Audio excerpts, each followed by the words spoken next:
Rebonjour. Tantôt, on a mangé un morceau de pain symbolisant le corps du Christ. Maintenant, on va manger sa parole directement. Amen. Et je vous rappelle que vous aurez le droit à des feuillets comme ceci à la fin de la rencontre ce matin, gracieusement préparés par Dominique. Alors, elle va vous remettre ça à la fin, un par couple. Donc, nous avons eu un premier enseignement sur le couple originel, premier dimanche, deuxième dimanche sur le couple déchu, mais aujourd'hui, la bonne nouvelle, c'est qu'on va parler du couple restauré, parce qu'on a un Dieu qui a de la suite dans les idées. Ce qui a commencé au début, il veut le compléter, il veut y revenir. Le couple restauré, c'est celui qui est remis en bon état. On va explorer le plan merveilleux de Dieu pour le mari, et pour l'homme et la femme. Je vous ai posé ces questions au début, je vous les repose maintenant. Est-ce que vous êtes prêts à être interpellés par Dieu à travers toutes les voix qu'on entend aujourd'hui? Et surtout, est-ce que vous êtes prêts à vous engager au-delà du politiquement correct, au-delà de la sagesse humaine, pour que vos vies de couple le glorifient? La question est pertinente, n'est-ce pas? C'est un engagement. Et peut-être que vous allez être défier ce matin dans ce que vous allez entendre, mais si vous avez des reproches à faire, vous les ferez à l'auteur du manuel du fabricant. Amen. Jacques écrit « Mettez en pratique la parole et ne vous bornez pas à l'écouter en vous trompant vous-même par des faux raisonnements. » Et il ajoute « Celui qui aura plongé les regards dans la loi parfaite, la loi de la liberté. » La parole de Dieu, c'est une loi de liberté. Et qui aura persévéré, n'étant pas un auditeur oublieux, mais se mettant en pratique. Celui-là sera heureux dans son activité. Et je pense qu'être heureux, c'est le souhait de chacun de nous. Pensez pas? Alors, on avait terminé un peu avec ce cercle vicieux pour montrer qu'avec le couple déchu, eh bien, il y a la rébellion, il y a l'insoumission, il y a la domination de l'homme sur la femme, mais ce n'était pas le plan de Dieu, c'était les conséquences de la chute. Ce matin, on va parler du couple restauré. Alors, je vous ai parlé aussi la dernière fois de l'autorité selon le monde, qui est une autorité souvent abusive ou nonchalante ou arbitraire, etc. Puis chez Adam, ça a été une autorité dominante, égoïste. Puis, cependant, en Jésus et avec l'exemple de Jésus, on peut parler d'une autorité douce, humble, exemplaire, miséricordieuse, généreuse, bienfaisante, etc. Alors, qu'est-ce que notre Adam restauré, nous les hommes, qu'est-ce que nous allons faire de l'autorité qui nous est confiée dans le couple? Paul écrit aux Philippiens que l'humilité vous fasse regarder les autres comme étant au-dessus de vous. Non pas que les autres sont au-dessus de nous, on est égaux devant Dieu, mais c'est une attitude de considérer les autres comme étant au-dessus de nous. Que chacun de vous, au lieu de considérer ses propres intérêts, considère aussi ceux des autres. Ayez en vous la pensée qui était en Christ. Alors, on va parler de l'homme restauré avant de parler de la femme restaurée. Vous comprendrez peut-être pourquoi en cours de route. Jésus a dit, vous savez que les chefs des nations, donc l'homme est appelé à passer de la domination ou à la démission, parce qu'il était comme un peu à côté de sa femme, puis il était passif, vous vous souvenez, dans le jardin d'Éden, quand il y a eu la tentation, de la domination à la responsabilité. Jésus a dit, vous savez que les chefs des nations les tyrannisent et que les grands les asservissent, il n'en sera pas de même au milieu de vous. Mais quiconque veut être grand parmi vous, qu'il soit votre serviteur, Et quiconque veut être le premier parmi vous, qu'il soit votre esclave. C'est ainsi que le Fils de l'homme est venu, non pour être servi, mais pour servir et donner sa vie en rançon pour plusieurs. Et Pierre dit aux anciens, mais je pense qu'on peut l'appliquer à l'homme dans son foyer, d'agir non par contrainte, mais volontairement, selon Dieu, non pour un gain sordide, mais avec dévouement, comme dominant, non comme dominant, mais en étant des modèles. J'aime beaucoup cet auteur, Maurice Rey, je ne sais pas s'il y en a qui ont connu ce livre qui date de 1966, mais qui a toujours sa pertinence. Il a écrit ceci: « L'absence d'hommes soumis à Christ, l'absence de foyer fondé en Christ, c'est la vraie misère de notre temps. » C'était vrai en 66. Est-ce que c'est encore vrai aujourd'hui? L'absence d'hommes soumis à Christ, c'est la vraie misère de notre temps.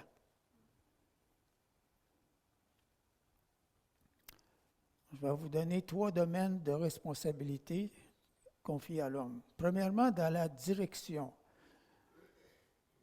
ou dans l'exemplarité à l'image de Christ. Alors, la parole est claire, l'homme est appelé à être le chef ou à la tête, celui qui dirige. La femme a été créée à cause de l'homme, nous dit l'Épître aux Corinthiens. Il nous dit encore dans Éphésiens que le mari est la femme, est le chef de la femme, et qu'il faut que l'homme dirige bien sa propre maison. Donc, il y a un premier rôle qui est un rôle de direction, de donner une direction, d'avoir un projet dans lequel on entraîne la conjointe qui est appelée à autre chose.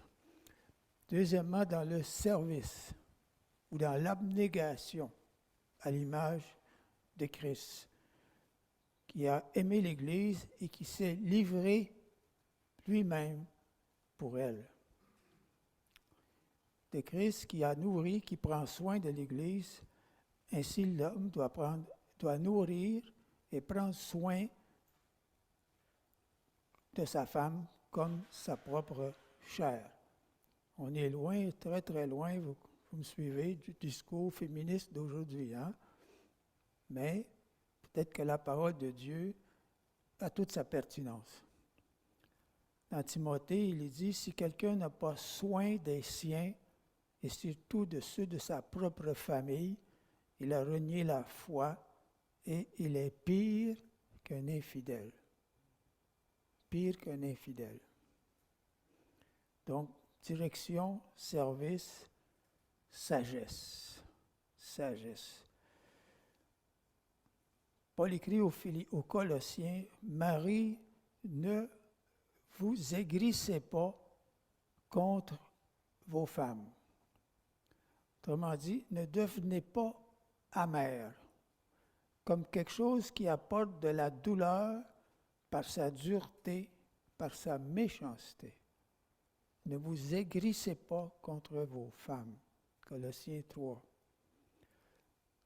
Et dans 1 Pierre, Pierre dit à ses lecteurs, « Montrez de la sagesse avec vos femmes, comme envers, la version seconde dit, un sexe plus faible. » Ça n'a rien à voir avec la génitalité. Ça a à voir avec la constitution physique de la femme. Envers un vase plus fragile. Autrement dit, messieurs, vos femmes, handle with care.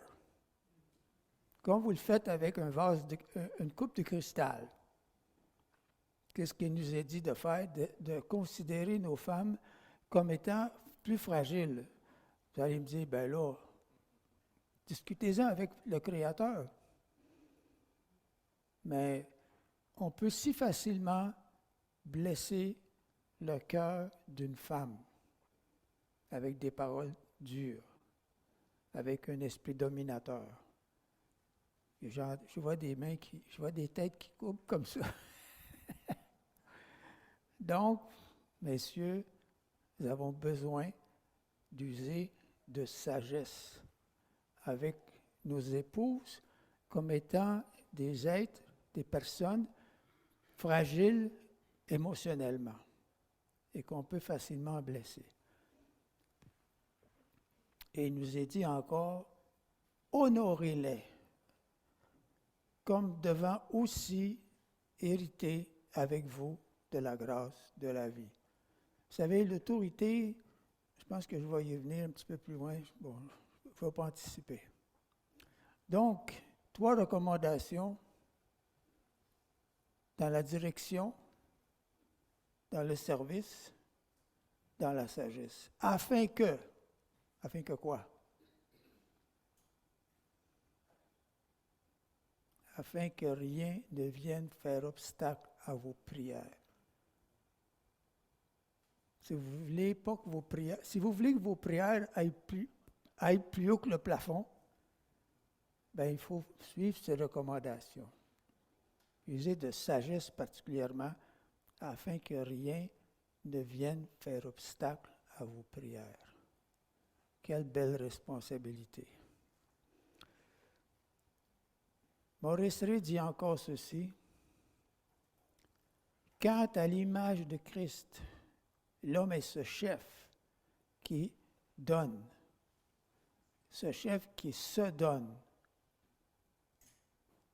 avec cette seule pensée de la joie des autres à laquelle la sienne s'associe. Est-ce que l'autorité d'un tel mari peut jamais peser à aucune femme? Une autorité exercée comme ça, il n'y a pas une femme qui va rejeter ça.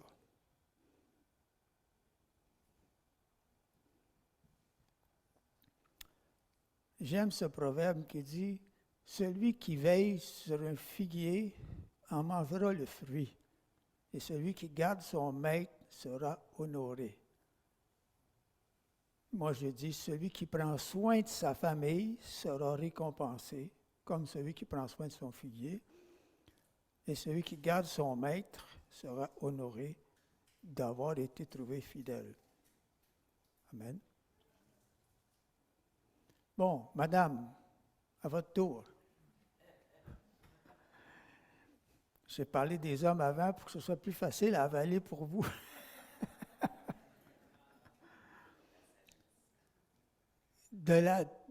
Vous vous souvenez que j'avais expliqué tes désirs se porteront vers ton mari? En vous disant que ça voulait dire pour moi, tu auras la démangeaison de porter culotte. Excusez l'expression, d'être le chef, d'être indépendante de l'homme. Ça, c'est la tentation de la femme. Elle est appelée à passer de la démangeaison ou de la convoitise au repos. Au repos, relax. La parole de Dieu dit, comme des enfants obéissants, ne vous conformez pas aux convoitises ou à démangeaisons que vous aviez dans votre ignorance.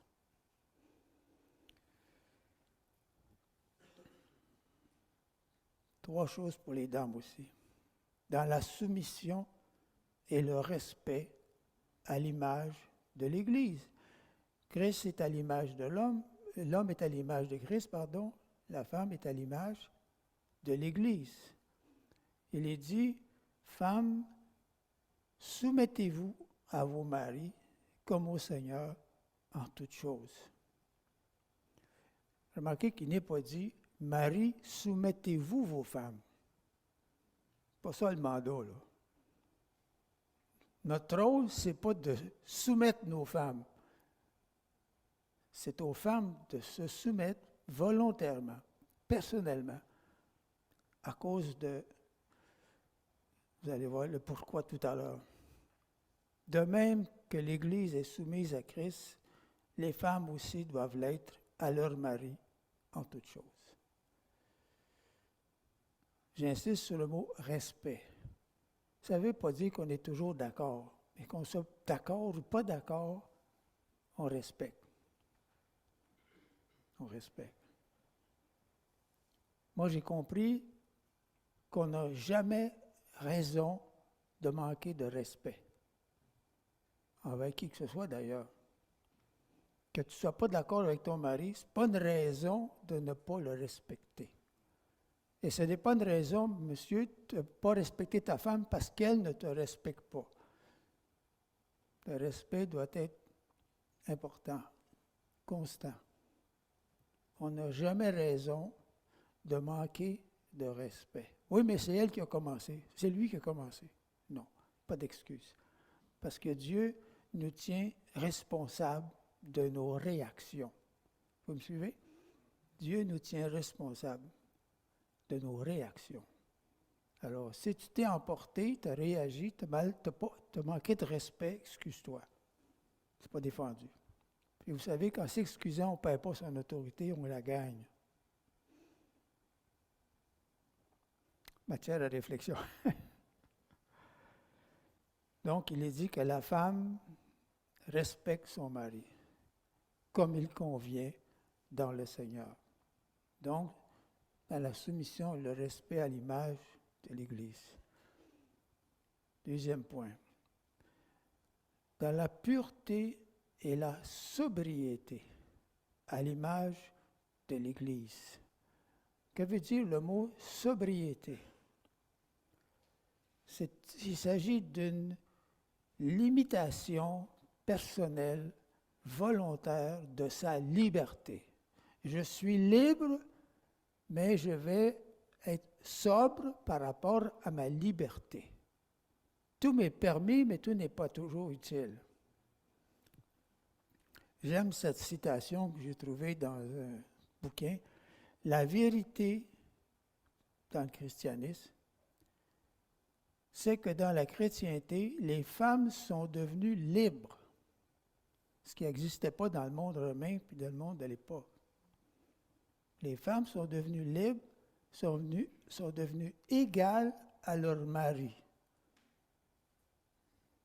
Le danger, toutefois, a toujours été qu'elles puissent utiliser cette liberté retrouvée au-delà des limitations que Dieu a placées.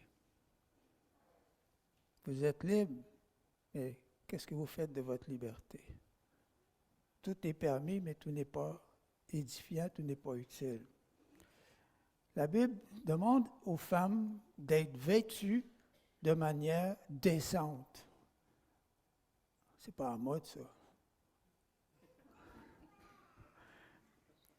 De manière décente, avec pudeur et modestie. Et le mot original, c'est sobriété, avec retenue. De manière décente.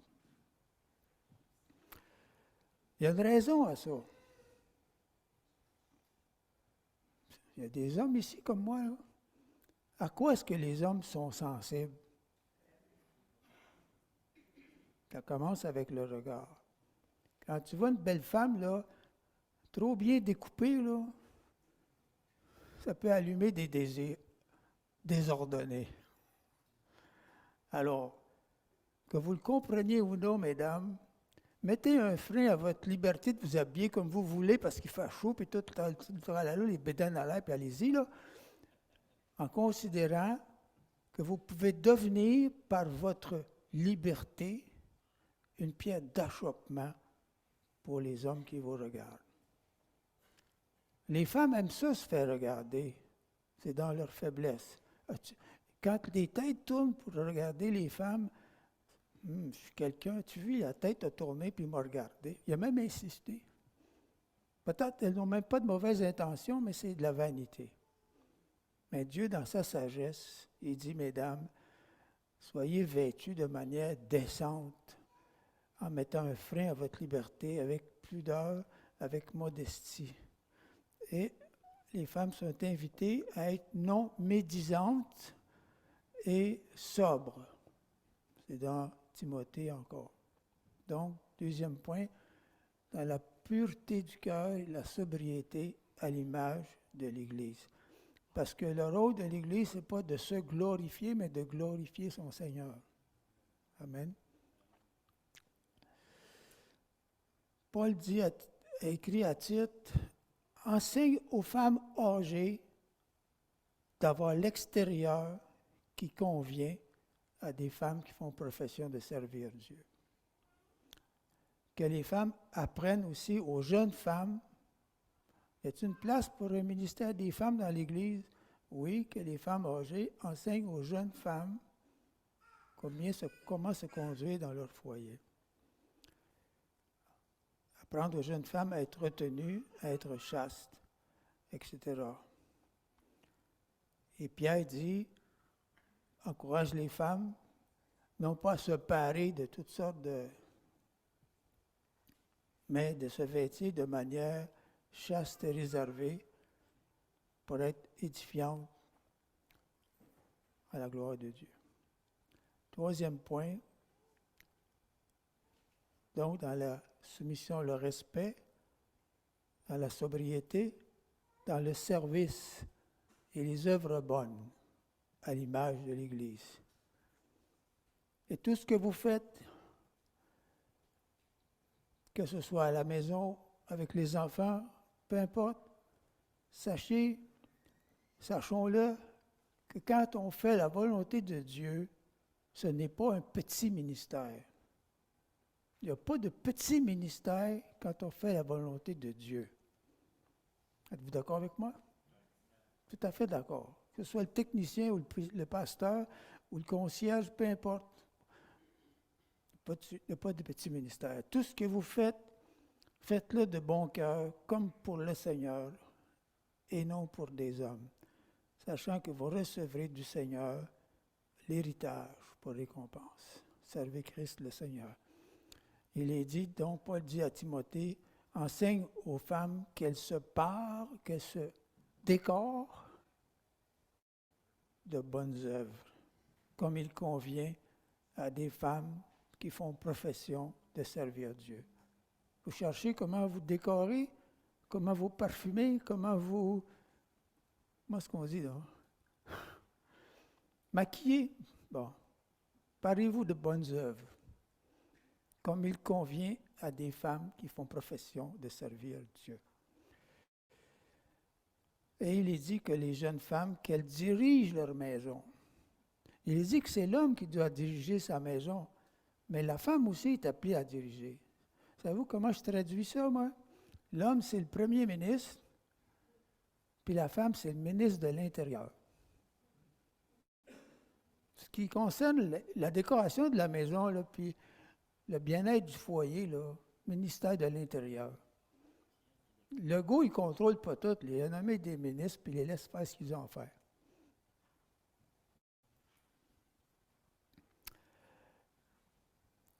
La version seconde dit qu'elle soit occupée aux soins domestiques. Ça fait un peu domestique, pas mal. Hein? J'aime mieux la version Tob, traduction œcuménique de la Bible, qui dit qu'elles soient dévouées à leur maison. Voilà. C'est mieux, hein? Ça avale mieux la pilule.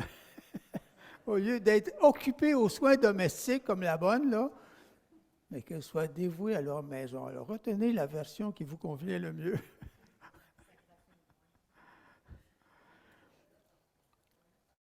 Et Pierre encourage encore les femmes en faisant ce qui est bien sans vous laisser troubler par aucune crainte.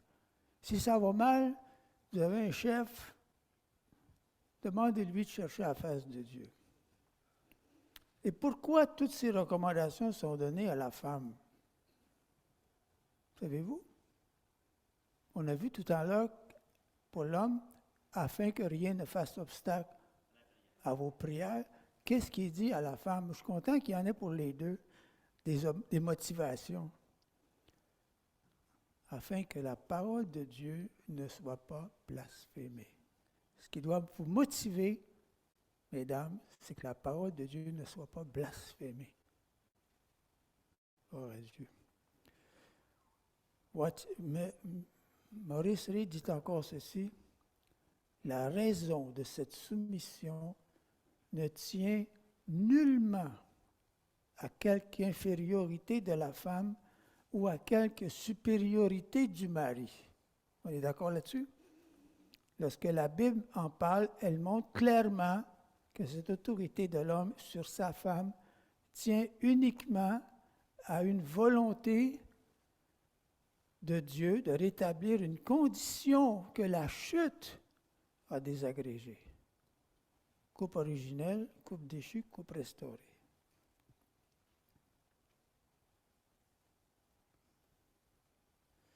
Je vous ai fait un tableau sur l'autorité, sur les relations. Vous savez, en Dieu, Dieu le Père, Dieu le Fils, c'est une autorité entre égaux. Entre égaux. Il y a des autorités entre égaux, il y a des autorités entre supérieurs et inférieurs. Il y a des autorités légitimes, puis il y a des autorités illégitimes. Alors, dans le couple, c'est une autorité entre égaux. L'homme et la femme sont égaux, mais l'homme est appelé à être le chef à diriger, puis la femme à être soumise, puis le mari délègue son autorité à sa femme qui va prendre soin des enfants. C'est une autorité entre égaux, ce n'est pas une question de supériorité et infériorité. Je n'insiste pas trop là-dessus. L'autorité usurpée, c'est celle de Satan, c'est une autorité prise par force, pour cette forme-là d'autorité. Le couple, on a parlé du mari, on a parlé de la femme, est-ce qu'on peut parler du couple? De la fuite, vous vous souvenez ce qui s'est passé dans le jardin après la chute? Ils ont fui la présence de Dieu. De la fuite à la consécration. J'ai mis « ou la religion » parce que le fait de se couvrir de feuilles de figuier, ça représente l'effort de l'homme pour se camoufler, se cacher devant Dieu, mais c'est un effort inutile. Nous vous prions et nous vous conjurons au nom du Seigneur Jésus de marcher de progrès en progrès d'une manière digne de Dieu qui vous appelle à son royaume et à sa gloire. Comment est appelé à vivre comme couple dans l'amour? L'amour don. Il y a différentes sortes d'amour. Il y a l'amour don. Donc ici, il est dit au mari, aimez vos femmes. C'est le mot agapao qui est utilisé, qui parle d'un amour don. Comme quand il est dit, Dieu a tellement aimé le monde qu'il a donné. Un amour don. Un amour généreux. Marie, aimez vos femmes. Les maris doivent aimer leurs femmes comme leur propre corps, que chacun aime sa femme. C'est toujours agapao dont il est question ici. Puis il y a l'amour amitié aussi, l'amour philia ou philéo. C'est aux femmes qu'il est adressé d'être une amie pour leur mari, pour ainsi dire. Paul dit, à titre d'apprendre aux jeunes femmes à aimer leur mari. Et le Proverbe nous dit que l'ami, il aime en tout temps. Amour mutuel entier. Amour, tendresse, amour, affection, amour, sexualité. Que le mari rende à sa femme ce qu'il lui doit et que la femme agisse de même envers son mari. Et encore, Paul dit aux Corinthiens, la femme n'a pas autorité sur son corps, c'est le mari, et le mari n'a pas autorité sur son corps, c'est la femme. Et il a encore dit ceci, ne vous privez pas l'un de l'autre si ce n'est pour un temps pour vaquer à la prière, puis revenez ensemble. Retrouvez-vous. J'aime le proverbe qui dit que ta source soit bénie. Chacun, nous avons une épouse qui est comme une source où nous pouvons allègrement et légalement nous abreuver. Les autres sources ne sont pas bénies pour nous. Sois en tout temps enivré de ses charmes, sans cesse épris de son amour. Et le cantique nous dit, je suis à mon bien-aimé et mon bien-aimé est à moi. Donc, le couple va être un couple selon le cœur de Dieu dans l'amour sous toutes ses formes, agapao, philéo et eros. Il y a aussi une autre sorte d'amour que je n'ai pas mentionné, c'est l'amour storgé. C'est l'amour qu'on a pour l'amour naturel. Vous avez de l'amour pour vos enfants et vos enfants vous aiment. C'est un amour naturel. Même un petit éléphant va aimer sa mère. C'est un amour naturel. Le chien aime ses chiots, etc. Bon, vous vous souvenez que je vous avais j'avais donné cette parole au début. On ne se marie pas par amour, on se marie pour aimer. Moi, j'ai compris ça dans la Bible. Quand j'ai lu le passage de Genèse 24, il est dit qu'Isaac conduisit Rebecca dans la tente de Sarah, sa mère. Il prit Rebecca, qui devint sa femme, et il l'aima. C'est pas il l'aima puis il l'a pris. Parce qu'en réalité, on ne se marie pas par amour. Oui, mais hey, s'il y a des jeunes mariés ici, vous allez me contester. On ne se marie pas par amour. On se marie par intérêt. Quand tu as vu l'autre, tu dis « Wow, ça c'est un beau parti pour moi, ça. Ça va satisfaire mes besoins. » C'est un piège. Un piège en forme de bénédiction. On ne se marie pas par amour, mais par intérêt, par désir. Soyons honnêtes. Mais c'est pas mauvais, c'est Dieu qui a mis ça, qui a fait ça de même.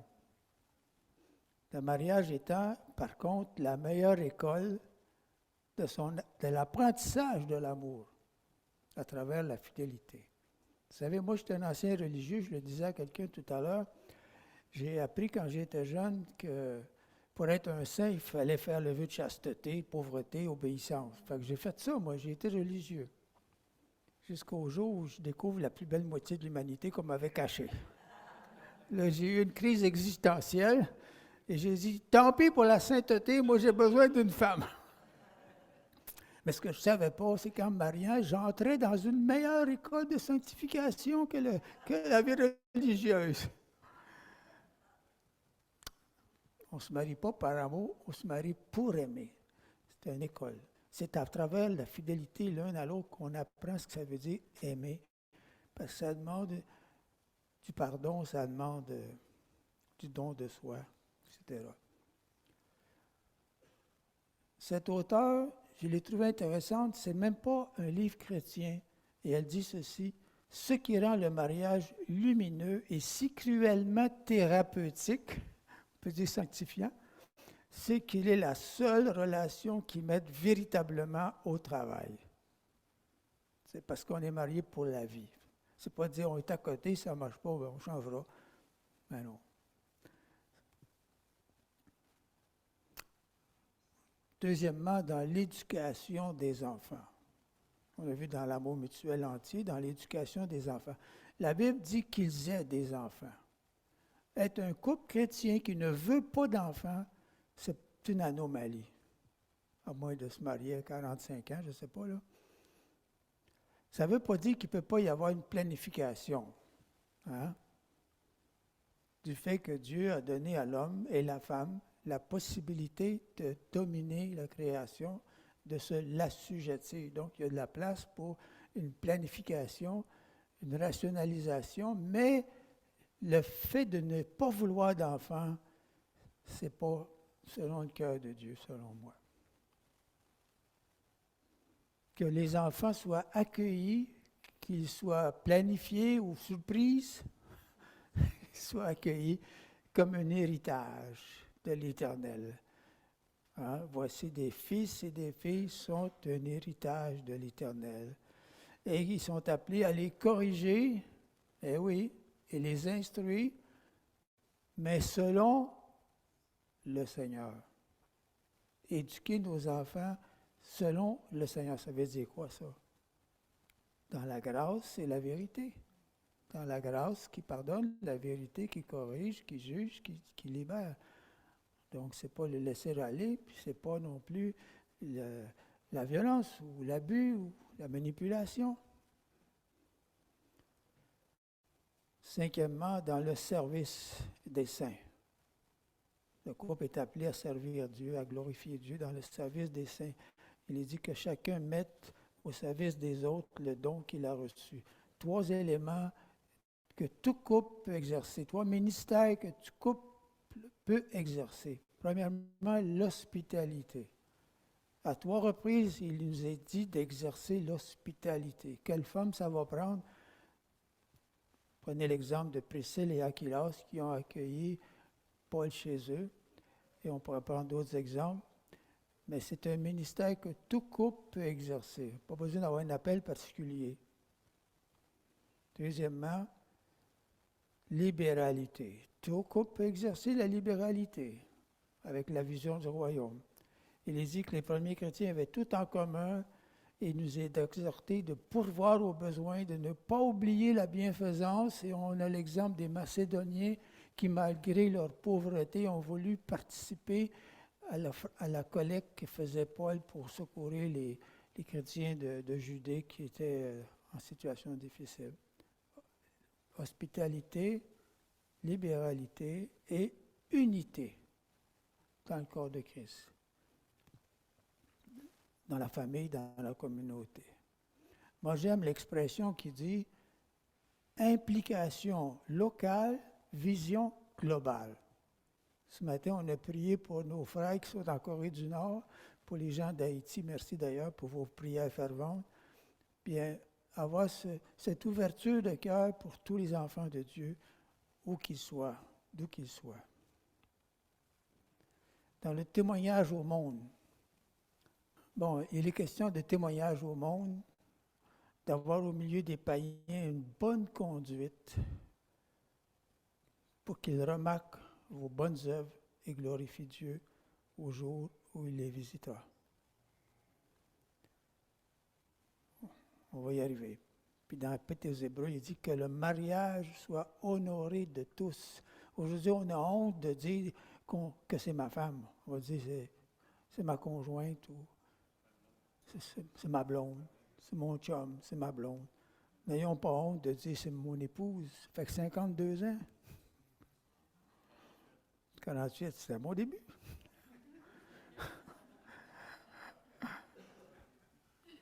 Même 3, c'est un bon début. Dans l'adoration du Père, en esprit et en vérité. Le même auteur, je vous ai cité tantôt, il a dit « Aucun cœur n'est assez endurci pour ignorer ». Ce n'était pas une chrétienne qui a dit ça, là. Aucun cœur n'est assez endurci pour ignorer que depuis les débuts des temps, l'espoir des mondes créés repose tout entier sur l'homme et la femme qui se gardent fidélité, au cœur même des naufrages et de la mort. Oui, et l'éclatement des familles aujourd'hui, l'éclatement des couples, vous savez comme moi tous les désordres que ça produit, toutes sortes d'enfants que ça produit aussi. Maurice Rey dit, s'il y est un lieu où Dieu veut révéler à l'homme le vrai contenu de l'amour, c'est le mariage. Une belle école d'apprentissage de l'amour, de la sanctification. Bon, comme on ne vit pas dans le meilleur des mondes, il se peut qu'il y ait parmi nous des couples en difficulté ou que vous connaissez des couples en difficulté. Personnellement, je ne fais plus de relations d'aide. J'ai déjà ma charge avec Anatote. Mais on a un couple d'amis que je vous recommande. Vous allez trouver des petites feuilles à la fin. C'est des gens qui ont un ministère merveilleux, qui sont des partenaires du réseau Compassion. Prenez une petite fiche. Vous avez leur numéro de téléphone. Ils font du ministère auprès des couples, auprès des gens en préparation au mariage, etc. Personnes seules aussi. Alors, je vous les recommande.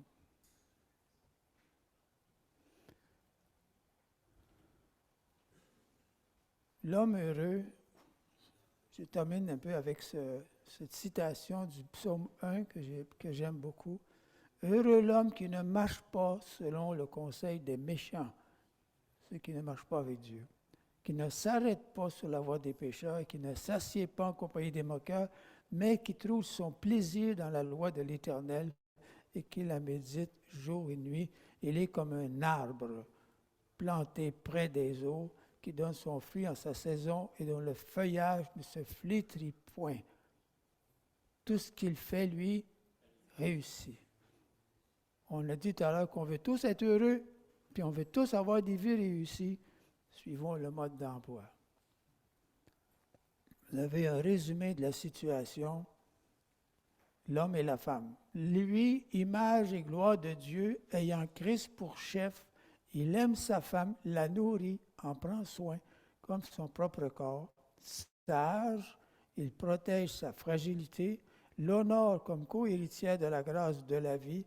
Selon le Seigneur, il instruit et corrige ses enfants. Elle, gloire de l'homme, tirée de lui, créée à cause de lui, elle respecte en toutes choses son chef. Toujours modeste, mais parée de foi, de douceur, de paix, elle aime et sert son mari, ses enfants, soumis sans réserve, comme au Seigneur. Ça résume bien la situation. Alors, c'est le moment des récompenses pour ceux qui avaient été fidèles jusqu'au bout. Vous allez tout trouver là-dedans, et même plus, parce que je n'ai pas le temps pour le faire ce matin, mais vous allez comprendre, pratiquement sans l'enseignement, il y a une page sur les parents selon le cœur de Dieu, comment agir dans l'éducation des enfants, la famille selon le cœur de Dieu, la mère selon le cœur de Dieu, le père selon le cœur de Dieu. Vous allez trouver tous ces bonus là-dedans. Vous avez de quoi manger pour un bout de temps. C'est ta responsabilité maintenant. Elle va être à la porte, là, ça vous échappera pas. Bon, je n'ai pas le temps d'aller plus loin, mais je vais juste vous montrer un tableau par rapport à l'éducation, par rapport à la communication. Vous serez d'accord avec moi que notre vécu parle plus fort que tous nos discours. Hein? Dieu ne nous a pas juste dit en se promenant dans le ciel en Spoutnik là, ou en ballon dirigeable, « Savez-vous, les humains, là, je vous aime. » Non, il est descendu en bas, puis il s'est fait un parmi nous. Il y a 3 éléments dans la communication. Notre manière de dire, la façon qu'on le dit, notre manière de vivre, puis nos mots. Qu'est-ce qui est plus important selon vous? Mettez des pourcentages si vous voulez. 33, 33, 33. C'est tout pareil? Qu'est-ce que vous metteriez le moins important? 80 en haut? 90, 10.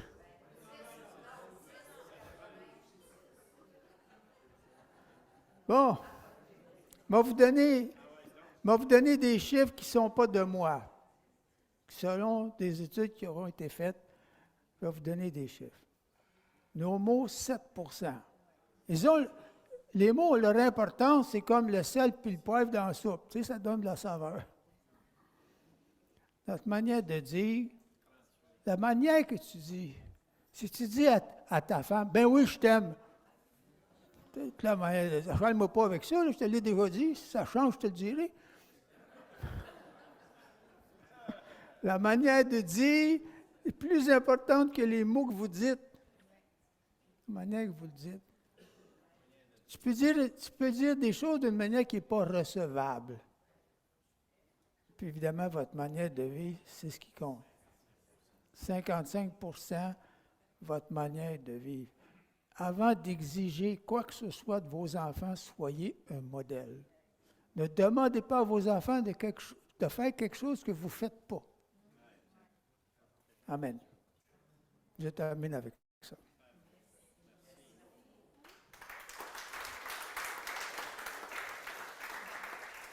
Je pense que vous avez l'habitude de terminer comme ceci, mais j'aimerais prier avant de vous lâcher. Merci, Papa Dieu, pour cette opportunité que nous avons eue ensemble de réfléchir sur le couple selon ton cœur. Et je te prie d'aider chacun des couples ici, chacune de ces familles, à grandir dans ce beau projet qui vient de ton cœur pour le bien de toute l'humanité. Merci pour ta grâce, merci pour ta bonté, merci pour cette belle communauté. Puisses-tu la soutenir, l'accompagner, la protéger, la diriger à la gloire de ton nom. En Jésus. Amen.